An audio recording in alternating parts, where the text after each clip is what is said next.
এসিজিপি cricket অ্যাসোসিয়েশনের দ্বারা আয়োজিত যে রক্তদান শিবির, সেই রক্তদান শিবিরের আমাদের প্রথম ডোনার বিক্রম মণ্ডল, আমাদের সম্মানস্বরূপ তার হাতে আমাদের মাননীয় প্রধান মহাশয়া সার্টিফিকেট এবং মেডেল তুলে দিচ্ছেন। সহযোগিতা করছেন আমাদের রাহুল মাহাতো, আমাদের সদস্য। হ্যাঁ, আচ্ছা, আমি তাকে দুটো কথা বলার জন্য অনুরোধ করছি। আমাদের প্রথম ডোনার বিক্রম মণ্ডল সুদূর 15 কিলোমিটার দূর থেকে এসেছেন উনি, আমাদের এক ডাকে সাড়া দিয়ে, আমাদের মূলত ক্রিকেট খেলার সঙ্গী। তাকে দুটো কথা বলার জন্য অনুরোধ করছি।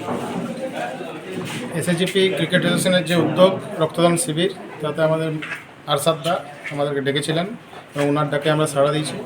এরকম সমাজমূলক কাজে ওনারা করে থাকেন এবং আমাদেরকে বলেছেন, সেই জন্য আমরা এসেছি। খুব একটা ভালো উদ্যোগ, রক্তদান করে আমার ভালো হচ্ছে। ধন্যবাদ। ঠিক আছে।